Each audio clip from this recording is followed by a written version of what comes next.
আল্লাহ আমার রব, এই রবি আমার সব, দামে দামে তন মনে তারি অনুভব। তোমার দুনিয়াতে আমি যেদিকে তাকাই, অথই নিয়ামতে ডুবে আছি সবাই। পাক পাখালির গানে শুনি তসবিহ কলরব, তসবিহ কলরব। আল্লাহ আমার রব, এই রবি আমার সব। আসসালামু আলাইকুম ওয়া রাহমাতুল্লাহি ওয়া বারাকাতুহু। দেশের এবং প্রবাসের সম্মানিত দর্শক শ্রোতা, অনেক অনেক প্রীতি এবং শুভেচ্ছা জানিয়ে শুরু করছি আমাদের পবিত্র মাহে রমাদানের নিত্যদিনের আয়োজন লাভিলো নিবেদিত আপনার জিজ্ঞাসা অনুষ্ঠান। আপনাদের সঙ্গে আছি আমি শরীফ বাইজিদ মাহমুদ। দর্শক, আজ আপনাদের জিজ্ঞাসার জবাব দেওয়ার জন্য স্টুডিওতে উপস্থিত রয়েছেন প্রখ্যাত আলেমে দ্বীন মাওলানা রফিকুল ইসলাম আল মাদানী। আসসালামু আলাইকুম রহমতুল্লাহি তাআলা ওয়া বারাকাতুহু।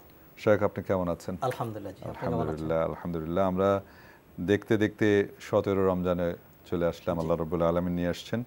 আমরা প্রাসঙ্গিক এই বিষয়ে কথা বলবো। কলার লাইনে আছেন। আসসালামু আলাইকুম। দর্শক পরিচয় দিয়ে প্রশ্ন করুন। ওয়ালাইকুম আসসালাম। হ্যালো। আমার নাম আনোয়ার। জি আনোয়ার ভাই। কি বলছিলাম, আমি চাকরি করেছিলাম কয়েকদিন আগে, ইফতারের বিষয়ে একটু জোরে বলতে হবে, আমাদের শুনতে অসুবিধা হচ্ছে। কয়েকদিন আগে একটা প্রশ্ন ছিল ইফতারের বিষয়, ঠিক আছে, যে সূর্য ডুবার সাথে সাথে যে ইফতার, এই জিনিসটা তো এখন তো আমি সূর্য ডুবার সাথে সাথে ইফতার করি, ঠিক আছে। তো এখন অনেকে বলে যে না, এটা আজান দেওয়ার সাথে সাথে করে, আজান দেওয়া মানে সূর্য ডুবার পরে 3 মিনিট 4 মিনিট পরে আজান দেয়, ঠিক আছে, এইটা একটা। আর তো এক মুফতি সাহেব বললো যে কোরআনের 6666 আয়াত, আমি বললাম যে না 6236 আয়াত। তখন আমার দাঁত দেওয়ার মতো এত তর্ক করে গেল, এটা কি তুমি ভুল ধরো, আমার কথাটা কি ভুলের কিছু হইলো? আচ্ছা, উনি বললো যে 6666 আয়াত, আমি বললাম যে না 6236 আয়াত। আচ্ছা, এই আর কি, এই দুইটাই প্রশ্ন। 6236 আয়াত ঠিক আছে, আর সূর্য ডুবার সাথে সাথে ইফতার করি, এটা কি ঠিক আছে? ওকে ওকে, জি ধন্যবাদ। জি মোহতারাম, প্রথম প্রশ্ন হচ্ছে সূর্য ডোবার সাথে সাথে নাকি আজান দেওয়ার সাথে সাথে, কোনটা করবে? আনোয়ার ভাই, ইতিপূর্বেও আমরা জবাব দিয়েছি এবং আজকে আবারও রিপিট করছি। আল্লাহ রসুল সাল্লাল্লাহু আলাইহি সাল্লাম ইরশাদ করেছেন, ইদা আকবালাল লাইলু মিন হাহুনা ওয়া আদবারান নাহারু মিন হাহুনা ওয়া গরাবাতিশ শামসু ফাকাদ আফতারাস সাইম। নবীজি বলছেন, যখন এই দিক থেকে দিবস বিতাড়িত হয় আর এদিক থেকে রাত্রি আগমন করে এবং সূর্য ডুবে যায়, তখনই ইফতারের ওয়াক্ত হয়ে যায়। অতএব ইফতারের ওয়াক্ত হলো সূর্য ডুবার সাথে, আজানের সাথে নয়। আজান কি সূর্য ডুবার সাথে সাথে যদি দেয় তাহলে তো কোনো কথা নেই। আজান যদি 5 মিনিট বিলম্বে দেয় তাহলে তো সে 5 মিনিট বিলম্ব হলো। আল্লাহ সুবহানাহু ওয়া তাআলা বলেছেন, সুম্মা আতিম্মুস সিয়ামা ইলাল লাইল, রাতের আগমন পর্যন্ত তোমরা সিয়াম পূরণ করবে। নবীজি সাল্লাল্লাহু আলাইহি ওয়াসাল্লাম আরেক হাদিসে বলেছেন, আমার উম্মতের মধ্যে ততদিন পর্যন্ত কল্যাণ বিরাজ করবে যতদিন তারা ওয়াক্ত হওয়ার সাথে সাথে ইফতার করবে এবং সময়ের মধ্যে একটু বিলম্বে সেহরি খাবে। অতএব ওয়াক্ত যদি নিশ্চিত হয়ে যায়, আমাদের পত্রিকাগুলিতে দেখবেন সূর্য ডুবার একটা সময় রয়েছে, তারপরে ক্যালেন্ডারগুলোতে যেগুলি স্থায়ী ক্যালেন্ডার, সূর্য ডুবার একটা সময় রয়েছে। অনেক সময় সতর্কতামূলক সেখানে 5 মিনিট পর দেওয়া হয়। অতএব কেউ যদি 5 মিনিট পর আজানের সময় ইফতার করে তাহলে তার ইফতার হবে, তবে তিনি বিলম্ব করেছেন, হাদিসের উল্টা করেছেন। আর কেউ যদি সূর্য ডুবার সাথে সাথে ওয়াক্ত নিশ্চিত হয়েছে জেনে ইফতার করেন তাহলে তার সিয়াম 100% সহি এবং নবীর সাল্লাল্লাহু আলাইহি ওয়াসাল্লাম হাদিস অনুযায়ী উম্মতের মধ্যে কল্যাণও থাকবে, যেহেতু তিনি ওয়াক্তের সাথে সাথে ইফতার। যারা একটু প্রাসঙ্গিক, যারা যে সমস্ত মুহাক্কিক লোকেরা যে সতর্কতার জন্য একটু বিলম্বে আজানের সিস্টেম করেছেন, এটা তো ওনারাও কল্যাণের কথা চিন্তা করে করেছেন। এখন এটাকে আমল করলে তো কোনো সমস্যা নেই নাকি? আমল জায়েজ হবে, বাকি এটা উত্তমের খেলাফ হবে নিঃসন্দেহে। কারণ হলো ওয়াক্তের পরে 5 মিনিট সময়টা অনেক বেশি। সেটি যদি 1 মিনিট হতো, আধা মিনিট হতো তাহলে কোনো কথা, 5 মিনিটটা একটু 5 মিনিট সময় অনেক বেশি। ওকে, উনি আরেকটা প্রশ্ন করেছেন, কোরআনের আয়াত 6666, উনি বলছেন যে না 6236, এটা নিয়ে আসলে এই আয়াতের সংখ্যা নিয়ে বিতর্ক করার কিছু নেই। জি, কোরআনের আয়াতের সংখ্যা নিয়ে আমরা যখন মদিনা ইসলামিক ইউনিভার্সিটিতে পড়াশোনা করি তখন একটি সাবজেক্ট আমরা পড়েছি, এটার নাম ছিল আদ্দু আইল কোরআন, কোরআনের আয়াতের সংখ্যা গণনা। সেখানে কোরআনের আয়াতের সংখ্যা নিয়ে উলামাদের মাঝখানে অসংখ্য ইখতিলাফ রয়েছে। যেমন ধরুন সূরা ফাতিহার আয়াত 7টি, এটা সর্বজন স্বীকৃত, কিন্তু আপনি আলহামদুলিল্লাহ রাব্বিল আলামিন থেকে গুণে দেখেন মাত্র 6 আয়াত পাবেন। অতএব অনেকে বলেছেন বিসমিল্লাহ সূরা ফাতিহার আয়াত, আবার বাকিরা বলেছেন গায়রুল মাগদুবি সিরাতাল্লাযিনা আনআমতা আলাইহিম, এটি একটি আয়াত। তা সুতরাং আয়াতের যেই ইখতিলাফ, সেই দিক থেকে সর্বোচ্চ সংখ্যা যদি গণনা করা হয় তাহলে হয়তো 6667 হতে পারে।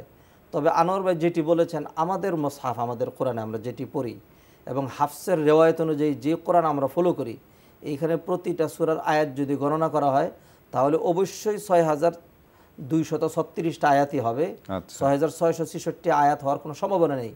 অতএব তিনি যদি এই শুদ্ধ কথাটা বলে থাকেন 6236 আয়াত, তাহলে তিনি বেয়াদব হওয়ার প্রশ্ন নয়, বেয়াদব কেন হতে যাবেন, তার কথাটা ঠিক রয়েছে। ওকে ওকে, ঠিক আছে। আমার মনে হয় এই সমস্ত বিষয় নিয়ে আমাদের অনেক সময় আমরা অযথা তর্ক করে সময় ক্ষেপণ করি এবং ভেদাভেদের তৈরি হয় ইসলামে। আমার মনে হয় ছোটখাটো এই বিষয় নিয়ে না করাই ভালো।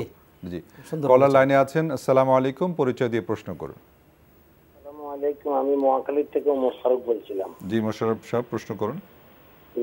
আমার প্রশ্নটা হলো, আমার কিছু জাকাতের পয়সা, তো আমি ডাকাতে কিছু বিলি করতে আছি নিজের হাতে, তার কিছু টাকা আমার আপন ভাইয়ের হাতে দিয়ে যদি আমি গ্রামের দেশে দিতে বলি, এতে কোনো সমস্যা আছে কিনা? আচ্ছা, এই তো। জি জি, ধন্যবাদ। জি, উনি জাকাতের টাকা কিছু নিজেই ডিস্ট্রিবিউশন করছেন আর কিছু উনি ওনার ভাইয়ের মাধ্যমে এলাকায় ডিস্ট্রিবিউশন করছেন, এতে সমস্যা আছে কিনা? জি, প্রথমে মোশাররফ ভাইকে সাধুবাদ জানাচ্ছে, যেহেতু জাকাতের টাকা ডিস্ট্রিবিউশন করার যেই সুন্দর পলিসি তিনি অবলম্বন করেছেন, পলিসি এমনটি হওয়া উচিত। হয়তো আমি নিজে ডিস্ট্রিবিউশন করব অথবা আমার নিজস্ব কোনো প্রতিনিধির মাধ্যমে এটি যারা নাকি জাকাতের হকদার তাদের কাছে পৌঁছে দেব, তাদেরকে ডেকে এনে তাদেরকে কষ্ট দিয়ে অথবা নাম ফোটানোর জন্য অথবা সংখ্যা দাঁড় করিয়ে অথবা তাদেরকে লাইন ধরিয়ে, এটি একটু অবমাননার শামিল। তাদের অধিকার তারা নেবে, বরং সেইখানে আমি যে তাদেরকে দিতে পারলাম সেখানে আমার আত্মতৃপ্তি হওয়া উচিত, এটা আমার কোনো অনুগ্রহ নয়। অতএব আপনি যে কাজ করছেন নিজে দিচ্ছেন এবং আপনার আপন ভাইকে দিয়ে দেওয়া হচ্ছেন, ভালো। জি জি, চমৎকার। আর আপনি চমৎকারই বলেছেন। আর একটু ক্লিয়ার করি, জাকাতটা হচ্ছে তাদের অধিকার, এটা তাদের প্রতি অনুকম্পা না। জি, এটা আমাদের একটু ক্লিয়ার হওয়া দরকার। আরেকটা বিষয় আমার মনে হয় যে মহতরম, আমরা একটু প্রাসঙ্গিক আলোচনা করি, সেটা হলো যে জাকাত দেওয়ার ক্ষেত্রে আমরা অনেক সময় লুঙ্গি, শাড়ি, জাকাতের শাড়ি ইত্যাদি অনেক রকম বাজারে পাওয়া যাচ্ছে ইদানিং। আসলে জাকাতের শাড়ি বলে বা জাকাতের লুঙ্গি বলে তো কোনো বিষয় থাকার কথা না ইসলামে। আরেকটা হলো যে আমরা যদি জাকাত দাতা যাদেরকে দিব, এদেরকে প্রতিষ্ঠিত করার টার্গেট নিয়ে একজন জাকাত পানেওয়ালা যিনি পাবেন হকদার, তাকে যদি একটা খাসি, একটা গরু কিনে দেওয়া হয়, একটা ছাগল কিনে দেওয়া হয়, মানে তাকে এস্টাবলিশ করা, বা একটা ভ্যান কিনে দেওয়া হলো, সবল ছেলে আছে। মানে আমরা অনেক সময় সুদূর প্রসারী কাজটা করি না, আমরা চিন্তা করি, সবসময় চিন্তা করি আমরা কোয়ান্টিটি, যে আমি 100 জনকে দিয়েছি, 100 জনকে না দিয়ে আমি যদি 10 জনকে এমন ভাবে দেই যেখানে কোয়ালিটি মেইনটেইন হচ্ছে, এই 10 জন আগামী বছর আর জাকাত নেবে না, হয়তো সে এক সময় জাকাত দেনেওয়ালা হয়ে যাবে ইনশাআল্লাহ। আমাদের মনে হয় এই নীতিমালা আমাদের অভিনব পদ্ধতি এবং এটি কাঙ্ক্ষিত হওয়া উচিত। জি, ধন্যবাদ। কলার লাইনে আছেন। আসসালামু আলাইকুম, পরিচয় দিয়ে প্রশ্ন করুন। আসসালামু আলাইকুম। ওয়া আলাইকুম আসসালাম ওয়া রাহমাতুল্লাহ। কে বলছেন ভাই, কোথা থেকে? আমি ঢাকা থেকে মোহাম্মদ এনামুল ইসলাম। জি, আমিরুল ইসলাম সাহেব, প্রশ্ন করুন। না, এনামুল ইসলাম। এনামুল ইসলাম, দুঃখিত। জি বলুন, প্রশ্ন করুন। জি, আমার দুটো প্রশ্ন ছিল আর কি। জি। আর প্রথম প্রশ্ন ছিল, যারা তাকলিদের সাক্ষীতে বিশ্বাসী ও তাকলিদের সাক্ষীকে ওয়াজিব মনে করে, তারা কি ফকিহ বা আল্লামা হতে পারে কিনা? আর আমার দ্বিতীয় প্রশ্ন ছিল, যারা বলে রাষ্ট্রীয় ক্ষমতায় যাওয়া ব্যতীত দেশের শান্তি শৃঙ্খলা আসবে না, বা রাষ্ট্রীয় ক্ষমতা হাসিলের পর ইসলামী আইন বাস্তবায়ন ব্যতীত ঈমান পরিপূর্ণ হবে না, তাই দিন কায়েমের অর্থে ইসলামী রাষ্ট্রকে বোঝায়, এই মতটি কতটুকু সঠিক? ওকে ওকে, ধন্যবাদ। জি মোহতারাম, প্রথম প্রশ্নটি। ভাইজান, তাকলিদে শখসি, যিনি সাধারণ মানুষ, যিনি মানে আলেম নন, তিনি যদি কারো তাকলিদ করেন, তাকলিদ না ঠিক মানে এই শব্দটির সাথে আমাদের একটু মানে ইখতিলাফ রয়েছে। তাকলিদ না বলে আমরা যদি অনুসরণ বলি তাহলে সেটি ভালো হয়। তাকলিদ মানে হলো ওয়াদউল কিলাদা ফিল উনুক, অর্থাৎ গলার মধ্যে একটা মালা লাগিয়ে দেওয়া, অথবা গরুর রশি যেরকম লাগিয়ে দেওয়া হয়, যেদিকে খুশি সেদিকে টেনে নেওয়া হবে, এমন নয়। একজন মানুষ কেন আরেকজনের তাকলিদ করবেন? তাকলিদ নয়, বরং তিনি তার অনুসরণ করবেন। অনুসরণ হলো দলিল ভিত্তিক, আর তাকলিদ হলো দলিল ছাড়া। অথচ তারপরেও যদি তাকলিদি বলি, যেহেতু এটি পরিভাষা রয়েছে, আপনি যেরকম প্রশ্ন করেছেন হুবহু এরকমই পরিভাষা কিতাবেও রয়েছে। কোন ক্ষেত্রে তাকলিদের কথাটা? তাকলিদ মানে হলো কোনো মাযহাবের অনুসরণ, কোনো ইমামের অনুসরণ। তো অতএব যিনি নাকি সাধারণ লোক, তিনি যদি কোনো ইমামের অনুসরণ অথবা তার তাকলিদ করেন, তাহলে সেটি তার জন্য জায়েজ রয়েছে।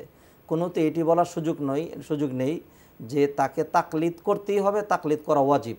যেটি ওয়াজিব সেটি আমাদেরকে বুঝতে হবে, সেটি হলো কোরআন এবং সুন্নাহর অনুসরণ করা ওয়াজিব।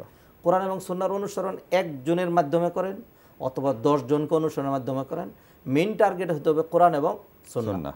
এবং এখানে আরেকটি বিষয় স্বীকৃত, সেটা হলো যে কোনো মানুষের কিন্তু ভুল হতে পারে, ভুলের কিন্তু অনুসরণ নেই।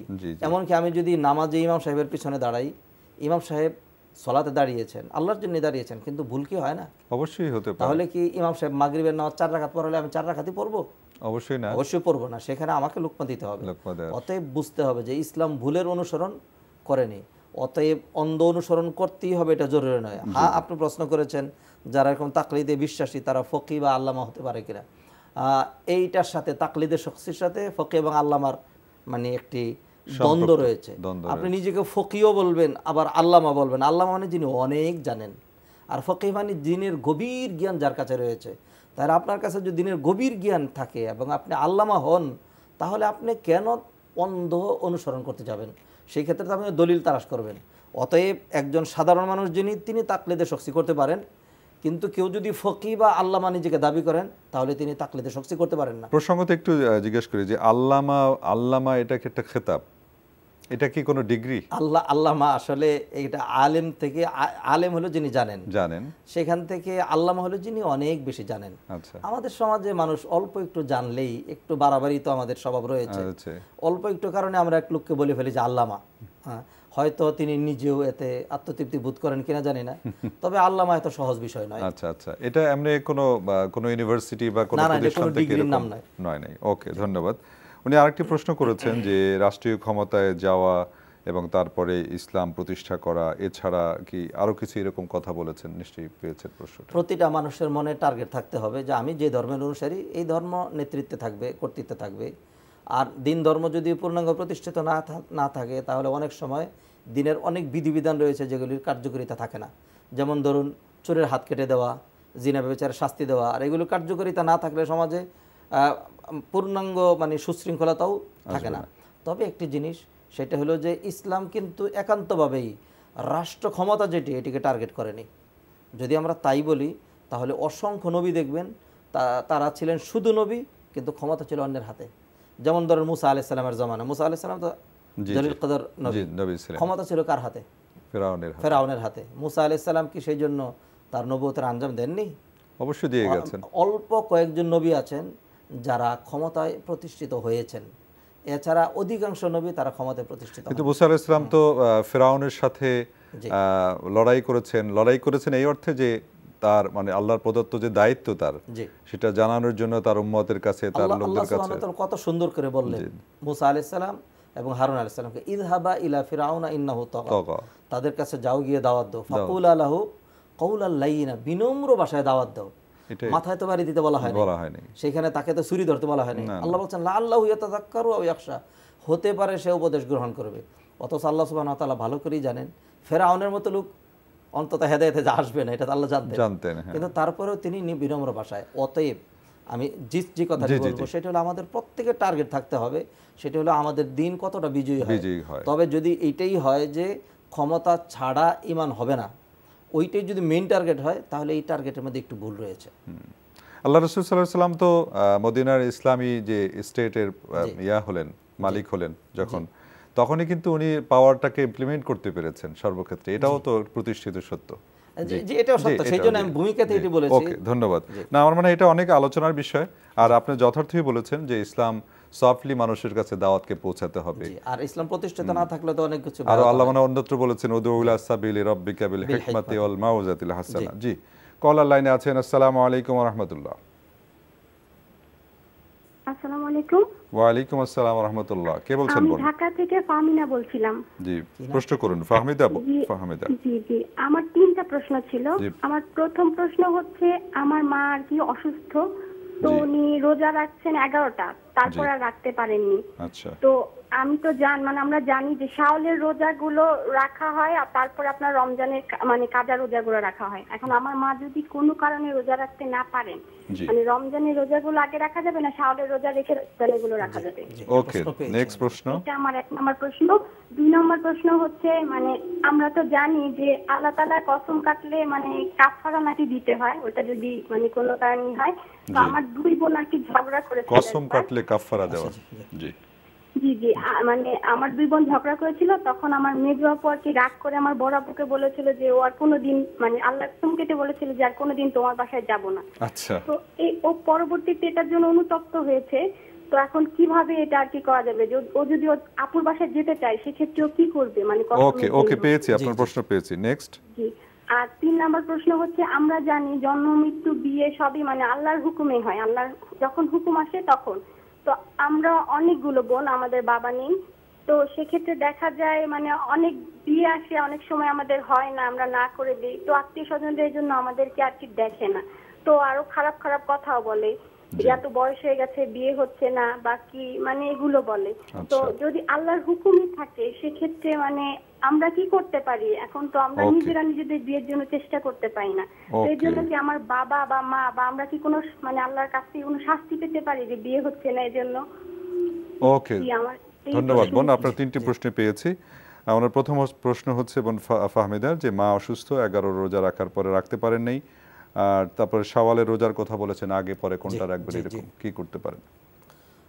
বোন ফাহমিদা, আল্লাহ সুবহানাহু ওয়া তাআলা আপনার মাকে সুস্থ করে দিন, আমিন। তিনি যেহেতু 11 রোজা রেখেছেন, এখান থেকে আমরা বুঝতে পারছি যে তিনি রোজা রাখতে সক্ষম। 11 রোজার পরে তিনি হয়তো অক্ষম হয়ে পড়েছেন। এখন তিনি তার যেই অসুস্থতা, এটি যদি স্থায়ী অসুস্থতা হয়, এটা আপনাদের নির্ধারণ করতে হবে এবং ডাক্তার বলতে হবে যে তিনি আর কোনোদিন সুস্থ হবেন না, আর কোনোদিন তার পক্ষে সিয়াম পালন করা সম্ভব নয়। যদি এমন হয় তাহলে হলো ফিদিয়ার প্রশ্ন।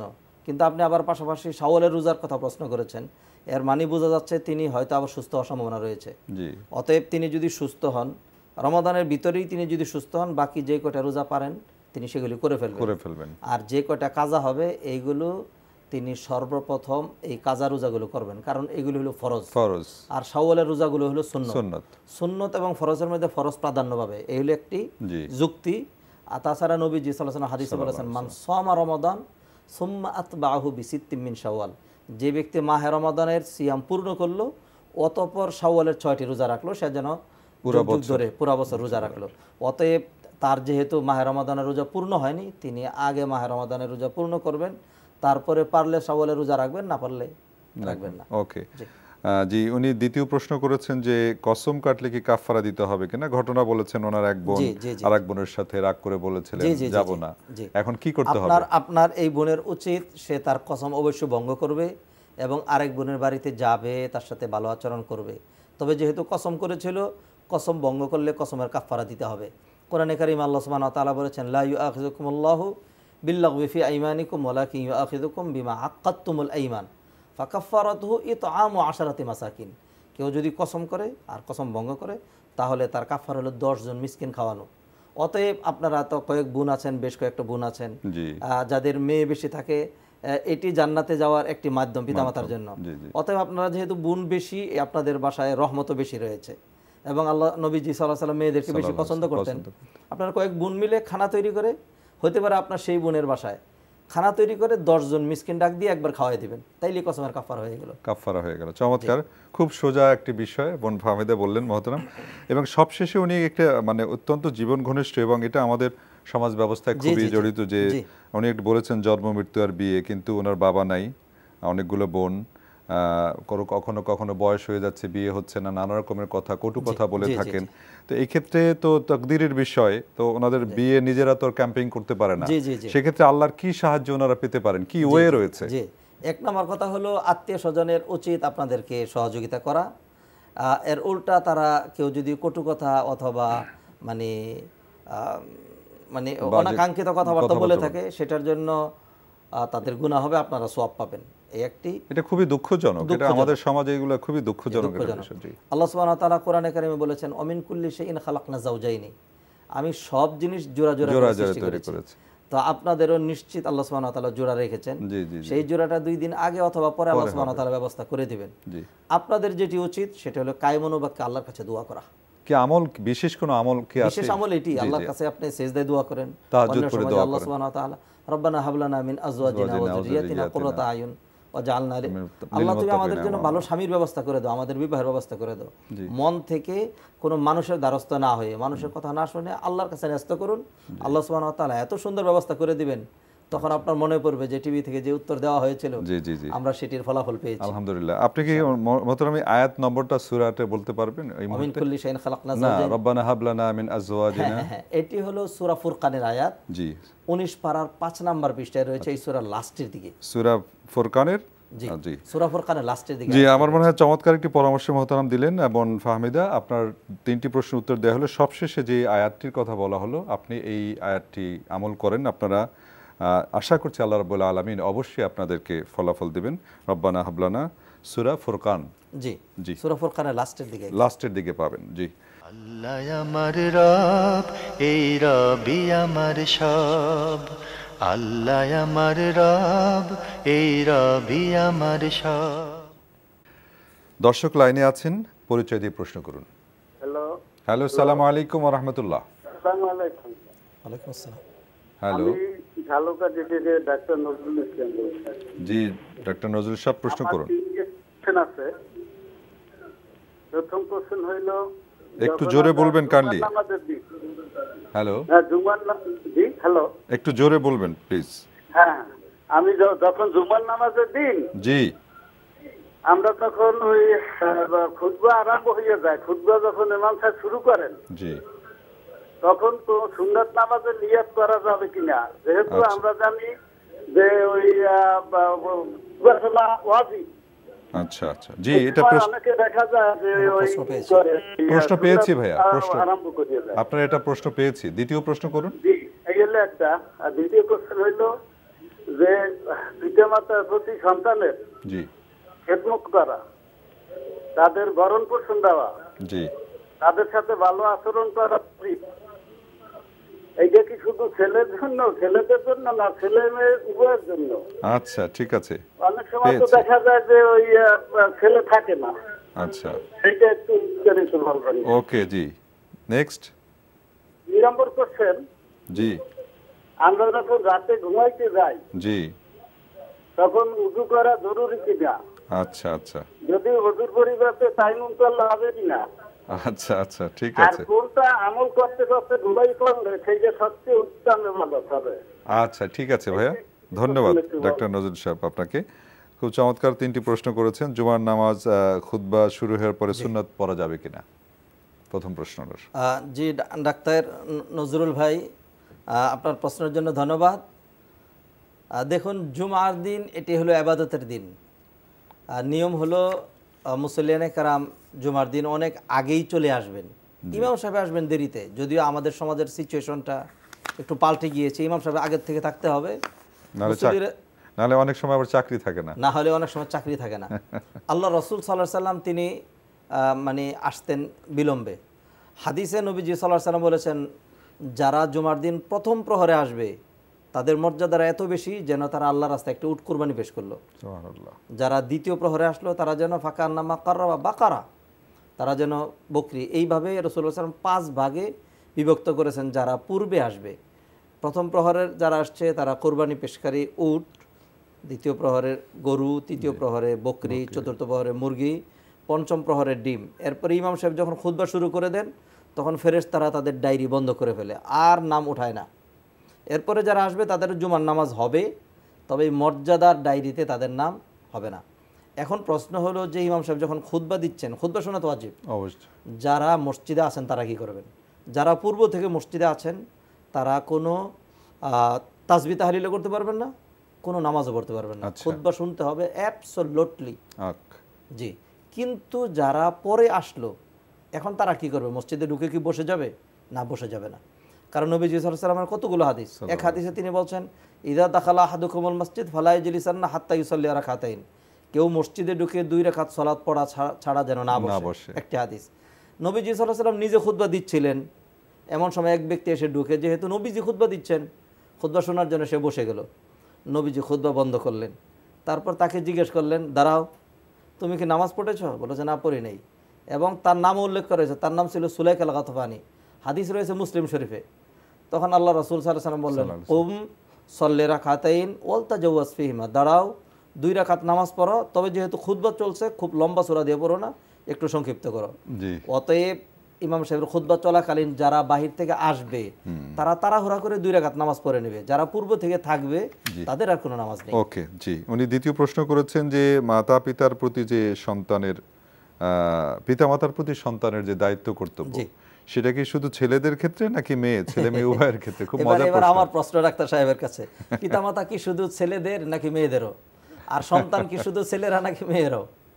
নিশ্চিত উত্তর আপনি দিবেন যে মেয়েরাও সন্তান, আবার মেয়েদেরও পিতামাতা। অতএব ছেলে মেয়ে উভয়ই পিতামাতার সাথে সদাচরণ খেদমত করবে। বরং আপনি আমাদের সমাজের বাস্তবতার দিকে যদি তাকান, তাহলে আমরা দেখি ছেলেদের চেয়ে মেয়েরা কিন্তু বাবা মায়ের জন্য অনেক বেশি করে। একদম বাস্তব কথা, এটা হলো বাস্তব কথা। এবং মেয়েদের যে খেদমত, মেয়েরা তো যত বড় হয় মায়ের তত কাছে আসে, আর ছেলেরা যত বড় হয় বাবা থেকে তত ডিটাচ, দূরে সরে যায়। কথা তো ঠিক। অতএব এমন নয় যে শুধুমাত্র ছেলেরাই করবে। তবে হ্যাঁ, এটা একটু প্রাসঙ্গিক বলি, এটা কি মানে আপনি মনে করছেন যে আলটিমেটলি অটোমেটিকলি চলে যাচ্ছে, নাকি পিতার বা মায়ের আচরণের কারণে আস্তে আস্তে সন্তান দূরে সরে যায়? এটা অনেকটা ন্যাচারাল। হ্যাঁ, আর কিছুটা হলো যে আমাদের পিতামাতা এবং সন্তানদের মাঝখানে যে বন্ধুত্বপূর্ণ সম্পর্ক হওয়া দরকার, সেটি হয় না। এই ক্ষেত্রে আমাদের আরো সিরিয়াস হওয়া দরকার। চমৎকার একটি বিষয়। জি, আরেকটা জিনিস, তবে একটা বাস্তব জিনিস, সেটা হলো ছেলেদের খেদমত, ভালো আচরণের প্রক্রিয়া একরকম, মেয়েদেরটা আরেক রকম। কোনোটাই কিন্তু গৌণ নয়, উভয়টি মুখ্য। মানে স্থান কাল ভেদে মেয়েদের খেদমত অনেক সময় বেশি গুরুত্বপূর্ণ, আবার কখনো কখনো ছেলেদেরটা বেশি গুরুত্বপূর্ণ। জি, উনি সবশেষে প্রশ্ন করেছেন, রাতে ঘুমাতে গেলে কি ওযু করতে হবে? এটা জরুরি কিনা? আর ওযু যদি না করে তায়াম্মুম করে যদি ঘুমায়, কোন আমলটা করা ভালো?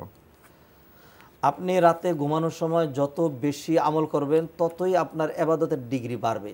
ধরুন আপনি রাতে ঘুমানোর সময় সূরা বাকারা শেষ 2 আয়াত পড়ে শুলেন, তাহলে আপনি সারা রাত ইবাদতের সওয়াব পেলেন।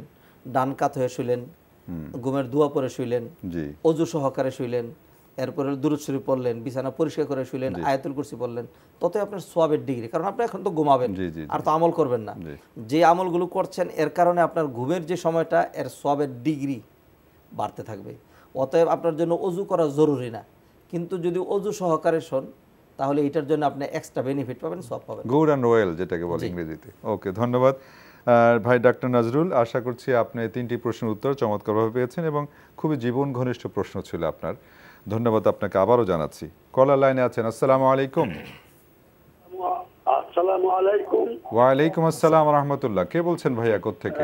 আমি আব্দুল কাদের জিলানী, জামালপুর থেকে বলছি। জি জি জি, প্রশ্ন। দুটি প্রশ্ন। জি, শুক্রবারের দিন খুতবার আগে ইমাম সাহেবরা যে বক্তব্য দেন, জি, এটা ঠিক কিনা? আর 2 নাম্বার, খুতবা যে দেন এটা ঠিক কিনা? বক্তব্য। ওকে ওকে, জি। 2 নাম্বার বলুন। হ্যালো। আজানের সময় বাড়িতে সুন্নত নামাজ পড়ে মসজিদে গিয়ে কি আবার তাহিয়াতুল মসজিদ পড়া যাবে কিনা? দেখছেন? জি জি জি। ওকে, ধন্যবাদ ভাই আব্দুল কাদের জিলানী আপনাকে। জি মোহতারাম।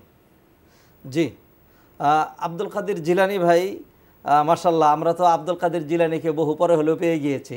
আপনি তো জামালপুর বাড়ি, জামালপুরি হওয়া দরকার ছিল, কিন্তু আপনি আব্দুল কাদের জিলানী, মাশাআল্লাহ। যাই হোক, ধন্যবাদ আপনাকে। খুতবার আগের বক্তব্য ঠিক কিনা আপনি প্রশ্ন করেছেন। নবীজি সাল্লাল্লাহু আলাইহি সাল্লামের যে সহিহ হাদিস, এটিতে নাহান নবী সাল্লাল্লাহু আলাইহি সাল্লাম আনিত তাহাল্লুক ক্বাবলাল জুমআ, জুমার নামাজে যেহেতু খুতবা হবে, ইমাম সাহেব আলোচনা করবেন, এই জন্য এর আগে মসজিদে কোনো রকম তাহাল্লুক, হালাকা করা, দর্স দেওয়া ইত্যাদি এগুলি নিষেধ করেছেন। হ্যাঁ, শুধুমাত্র যেই দর্সটা মানে ছাত্র এবং আলেমদের মাঝখানে যেটি জরুরি, এটি আলাদা। মানে ওয়াজ নসিহতের জন্য আমাদের দেশে যেটি করা হয়, এটি নিষেধ, নবীজি সাল্লাল্লাহু আলাইহি ওয়াসাল্লাম নিষেধ করেছেন। অতএব আমাদের সমাজে খুতবার আগে যে একটি আলোচনা করা হয় আলাদা, এটি এই হাদিসের সাথে কন্ট্রাডিক্টরি, না করাই শ্রেয়। এটি না করাই শ্রেয়। বরং সেই ক্ষেত্রে যেটি হবে সেটি হলো যে খুতবার বিষয়বস্তু সেখানে তো আরবিতেই শুরু করবে, কোরআন হাদিস সহ বলবে, বাংলা দিয়ে আলোচনা করবেন, কারণ এটা তো একটা ওয়াজ নসিহত। মানে আজকের খুতবার যে বিষয়বস্তু জি, সেইটাই যদি বাংলায় বলা হয় তাতে তো সমস্যা না, কোনো সমস্যা নেই। কোরআন হাদিসগুলো, হাম সালাতগুলো সব আরবিতে হবে। জি জি, সেটাই প্রাসঙ্গিক বিষয়গুলো আলোচনা, প্রাসঙ্গিক বিষয়গুলো, মেইন বিষয়গুলো। তাহলে খুতবা দুইটাই থাকলো, তিনটা দেওয়ার প্রয়োজন হলো না, আর আগের হালাকা করার প্রয়োজন হলো না। ওকে, উনি বাড়িতে আরেকটা কি প্রশ্ন করেছেন, সেকেন্ড প্রশ্নটা? জি ভাইজান, আপনার প্রশ্ন করেছেন বাড়িতে সুন্নত পড়ে এসে মসজিদে তাহিয়াতুল মসজিদ পড়তে পারবে কিনা। হ্যাঁ, এই তাহিয়াতুল মসজিদের সম্পর্ক হলো মসজিদে ঢুকার সাথে।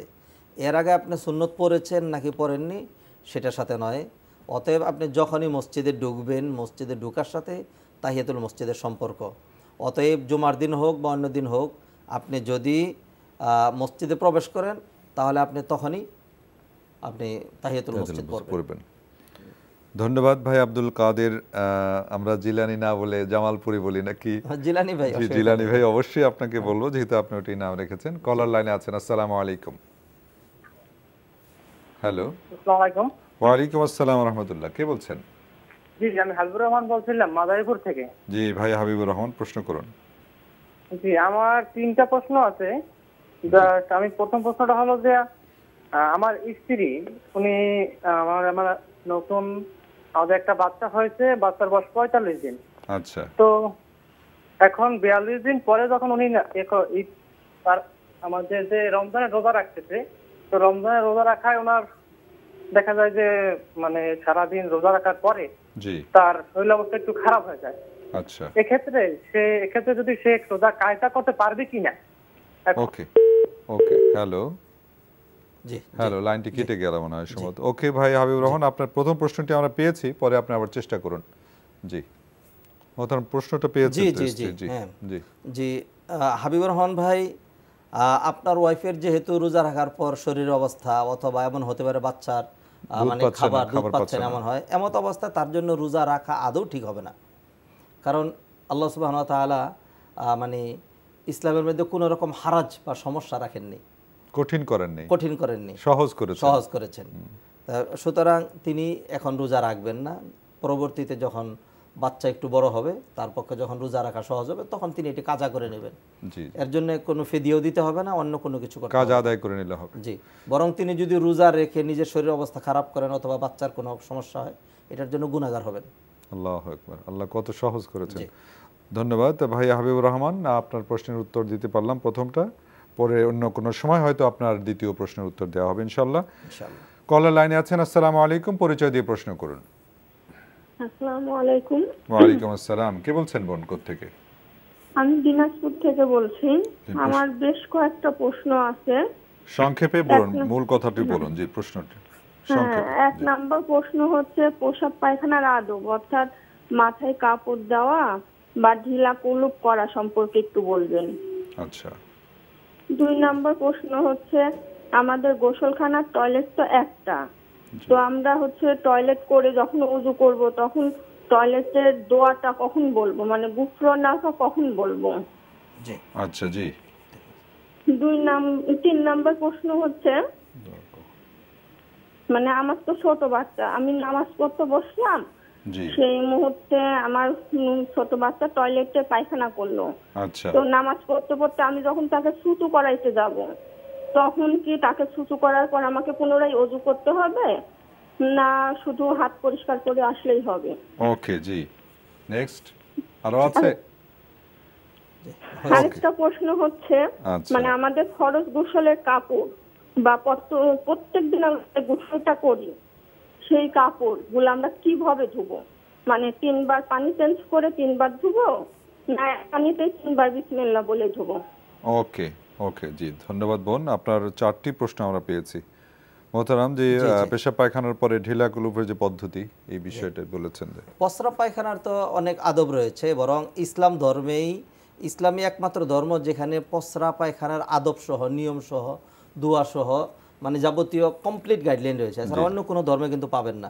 আদবের মধ্যে 1 নাম্বার হলো যখন আপনি বাথরুমে প্রবেশ করবেন তখন আপনি বাম পা দিয়ে ঢুকবেন, আবার যখন বের হবেন তখন আপনি ডান পা দিয়ে বের হবেন।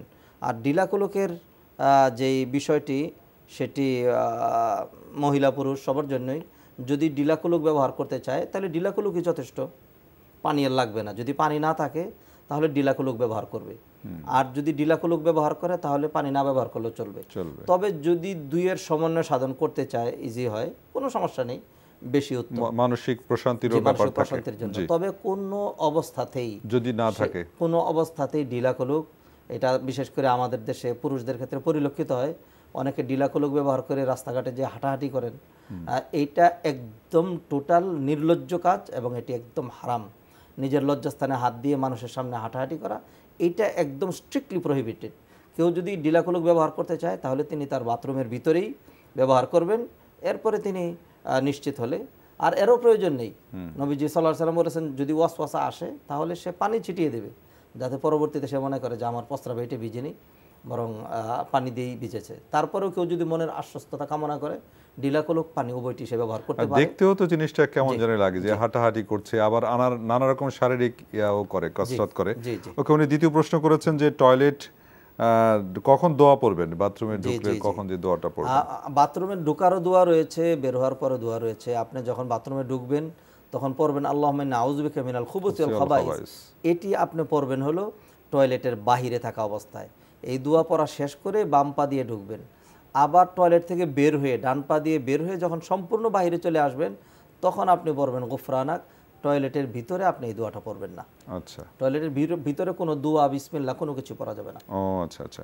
উনি তৃতীয় প্রশ্ন করেছেন, ওনার বাচ্চা ছোট, হঠাৎ যদি নামাজ পড়ছেন কিছু বাচ্চা যদি টয়লেট করে দিল, সেক্ষেত্রে উনি হয়তো নামাজ ছেড়ে বাচ্চাকে ক্লিন করলেন, তো ওনার কি এই সময় আবার নিজের নজর করে ওযু করতে হবে নাকি হাত? না, বাচ্চাকে পরিষ্কার করলে সুচু করাইলে সেই ক্ষেত্রে আপনার হাতটা ভালো করে ধুয়ে নিলে চলবে। আপনার তো ওযু ভঙ্গের কোনো কারণ ঘটেনি, রাইট। অতএব বাচ্চাকে সুচু করানো ওযু ভঙ্গের কোনো কারণ না, আপনার হাতটা আপনি ভালো করে ধুয়ে নিলে চলবে। জি ওকে জি। উনি সবশেষে প্রশ্ন করেছেন ফরজ গোসলের পদ্ধতি কি, ধোয়ার কাপড় চোপড় ধোয়ার? কাপড়গুলোর ক্ষেত্রে সম্মানিত বোন একটু নিশ্চিত হলেই চলবে এর মধ্যে যেন নাপাকি না থাকে। সেই ক্ষেত্রে যদি আপনি একটিবার খুব ভালো করে ধুয়ে ফেলেন, একবারই ধুইলেন, তাইলেও কিন্তু চলবে। আর হলো মুস্তাহাব, মানে মনের যেন কোনো আশঙ্কা না থাকে, সেক্ষেত্রে 3 বার ধোয়া।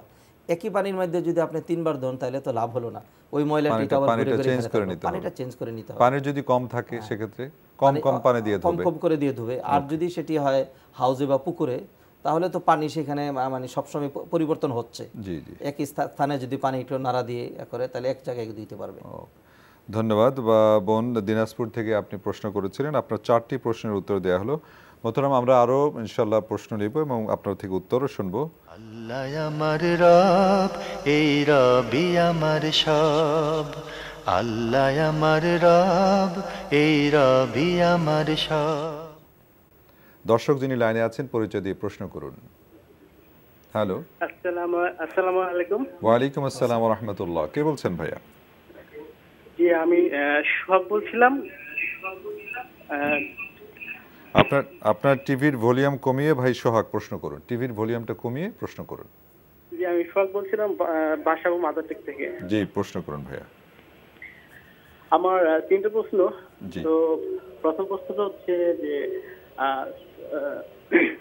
যে মানুষ বলে যে আমাদের নবীজিকে স্বপ্নে দেখলে তার জন্য বেহেশত হয়ে যায়, মানে তার জন্য ওকে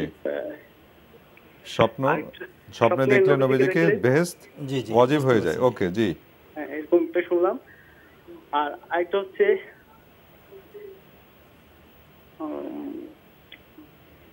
মনে আসছে না? ওকে, মনে আসলে পরে করেন। নেক্সট, আর কোন প্রশ্ন? এক মিনিট। জি, অনেক দর্শক লাইনে থাকেন, তো আপনাদের প্রশ্নগুলো যদি একটু নোট করে নেন ভালো হয়, আশা করছি আগামীতে মনে রাখবেন। ফোনটা পাই তো অনেক কষ্টের পরে, তো পাওয়ার পর নার্ভাস হয়ে যাই। আপনি তো পেয়েছেন আলহামদুলিল্লাহ, অনেকেই তো পায় না ভাইয়া। জি, প্রশ্ন মনে আসছে? যাই হোক, আমার মনে আছে, আমি একদিন ট্রাই করবো। তো আপনাদের যে আইডল ছিল জয়নাল আবেদিন, যেমন নাম আজাদ ভাই, ওনার আম্মা অসুস্থ আর উনিও শারীরিকভাবে অসুস্থ, খাস করে সবাই দোয়া করবেন। জি না, দোয়া করবেন সবাই, ওনার আম্মা খুবই অসুস্থ, আইসিইউতে আছেন, খাস করে দোয়া করবেন সবাই। জি মোহতারাম, ওনার প্রশ্নটি। জি, আপনি প্রশ্ন করেছেন নবীজিকে স্বপ্নে দেখার কথা এবং দেখলে বেহেশত ওয়াজিব হবে কিনা। নবীজি সাল্লাল্লাহু আলাইহি সাল্লাম হাদিসে বলেছেন, মান রাআনি ফাকাদ রাআনি ফা ইন্না শাইতানা লা ইয়াতামাসসালু বি। যে ব্যক্তি আমাকে স্বপ্নে দেখলো সে আমাকে স্বপ্নে দেখলো, কারণ শয়তান আমার আকৃতি ধারণ করতে পারে না। আর এটি স্বীকৃত সত্য, কোনো ব্যক্তি যদি ঈমানের সাথে নবীজি সাল্লাল্লাহু আলাইহি সাল্লামকে দেখে এবং এই ঈমান নিয়ে মৃত্যুবরণ করে, তাহলে ইনশাআল্লাহ তার জন্য শুভ সংবাদ রয়েছে, যেমন সাহাবায়ে কেরামের জন্য। সেটি যদি স্বপ্নেও হয় তবে এখানে বিবেচ্য বিষয় সেটি হলো যে কেউ যদি মনে করে যে আমি নবীজিকে স্বপ্নে দেখেছি, তাহলেই যে সে নবীজিকে স্বপ্নে দেখেছে ব্যাপারটি এমন নয়। জি জি, কারণ শয়তান নবীজির আকৃতি ধরতে পারে না, এটা ঠিক, কিন্তু শয়তান অন্য যে কোনো বুজুর্গের আকৃতি ধরে সে মিথ্যা কথা বলতে পারে, কারণ শয়তান তো জাতিগত মিথ্যাবাদী। সে বলে যে আমি তো নবী মুহাম্মদ এসেছি, তো এই জন্য জিজ্ঞেস করতে হবে। যেমন একজনকে জিজ্ঞেস করা হয়েছে, সে বলে যে অনেক লম্বা একজন লোক দেখেছি, পাকা দাড়ি, পাগড়িওয়ালা। তাহলে নিশ্চিত বোঝা যাচ্ছে সে আল্লাহ রসুলকে দেখেননি, কারণ আল্লাহ রসুল এত লম্বা ছিলেন না আর এরকম পাকা দাড়ি ছিল না, কয়েকটি দাড়ি মাত্র।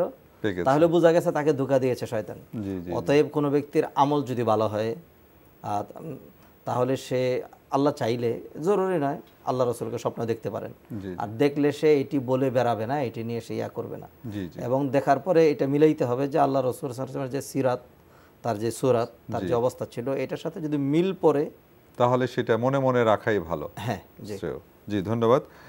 কলার লাইনে আছেন, আসসালামু আলাইকুম, পরিচয় দিয়ে প্রশ্ন করুন দর্শক। আসসালামু আলাইকুম। ওয়ালাইকুম আসসালাম ওয়া রাহমাতুল্লাহ। কে বলছেন ভাইয়া? গাজীপুরের শ্রীপুর থেকে বলছিলাম, রুবেল মন্ডল। জি রুবেল মন্ডল ভাই, প্রশ্ন করুন। আমার প্রশ্ন হলো যে আমি পল্লী বিদ্যুতের কাজ করি। জি, পল্লী বিদ্যুতের কাজ করি। জি, পল্লী বিদ্যুতের কন্ট্রাক্টে কাজ করি। জি, আমি বাইরে পাবলিকের সাথে আপনি কন্ট্যাক্ট করি যে 3000 টাকা বা 2500 টাকা 3 মিটার নামায় দিব। জি, এতে কি আমার কোনো হবে কিনা, গুনাহ হবে কিনা? জি জি। আরেকটা প্রশ্ন হলো যে আমার পিতা এখন আছে, তিনি আবার 30টি রোজা রাখেন কিন্তু নামাজ পড়তে অনীহা। আচ্ছা, উনি হলো কিন্তু ইমাম সাহেবকে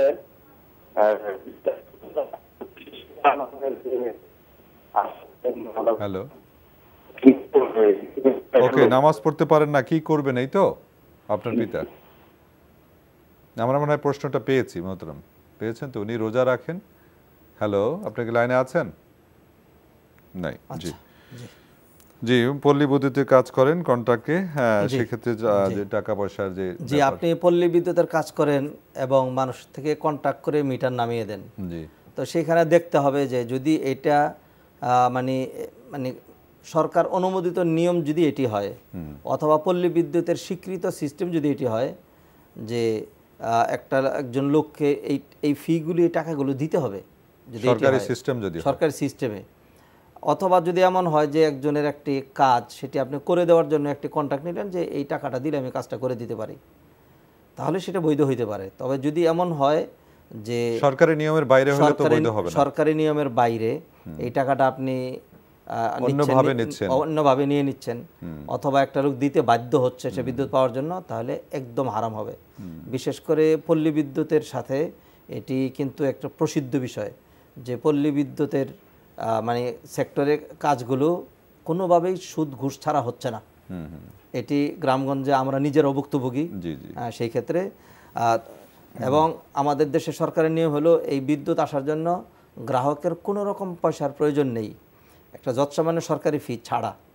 কিন্তু দেখা যাচ্ছে একটা মিটারের জন্য 17, 18, 20 হাজার টাকা পর্যন্ত নিয়ে নিচ্ছেন। অতএব আপনি যেভাবে নেন, অথবা অফিস থেকে আটকিয়ে ফিয়ের মাধ্যমে অথবা বাউচার দেওয়া ছাড়া যেগুলি নেওয়া হচ্ছে, এগুলো হারাম হবে, কোনো সন্দেহ নেই। চমৎকার বলেছেন। এগুলো অনেক সময় উনি হয়তো করেন না ভাই রুবেল, আপনি হয়তো করেন না, কিন্তু অনেকেই কিন্তু অনেকটা জোর জবরদস্তি করে এটা দিবেন, না হলে হবে না। কারণ উনি বলে থাকেন যে এটা আমার না, আমার ঊর্ধ্বতন বস পর্যন্ত দিতে হয়। এটা কিন্তু খুবই একটা অন্যায় কাজ। বিদ্যুৎ নেওয়ার জন্য দিতে বাধ্য হয়, ওরা ঠেকায় পড়ে ওনারা।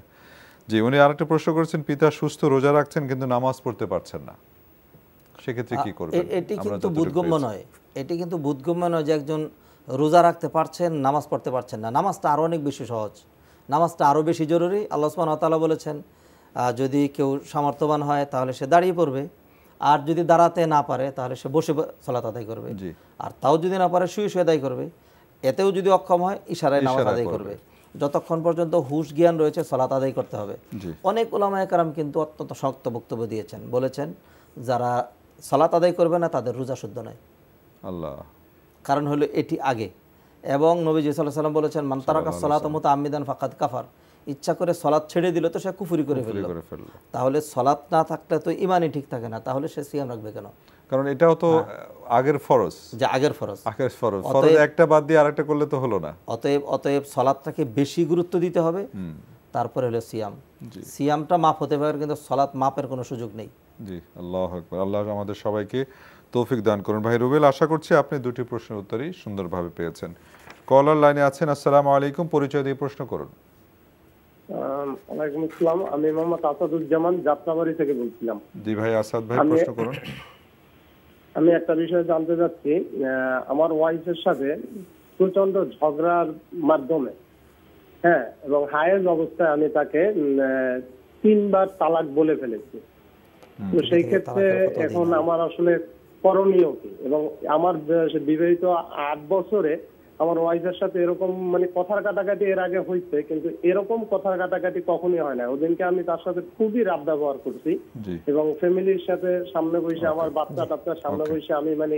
ওকে ভাই, আপনার প্রশ্ন আমরা পেয়েছি।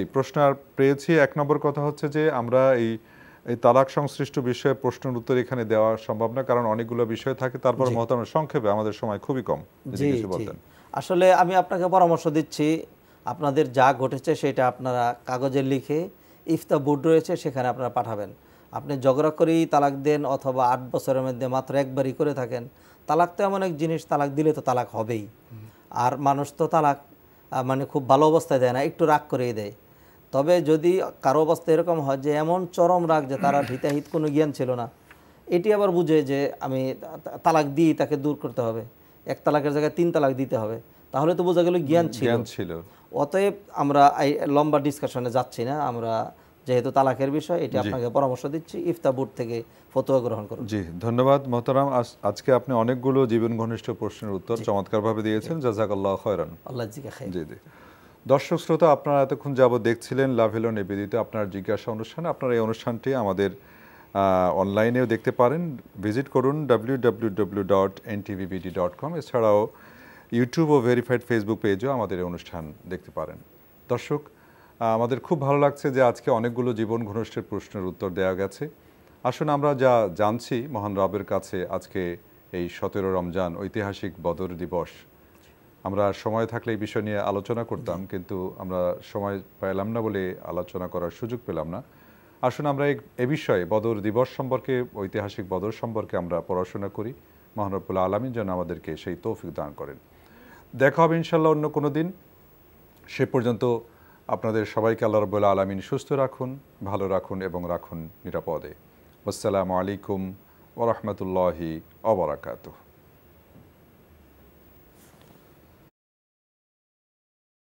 আল্লাহ আমার রব, এই রবি আমার সব, দামে দামে তুন মনে তারি অনুভব।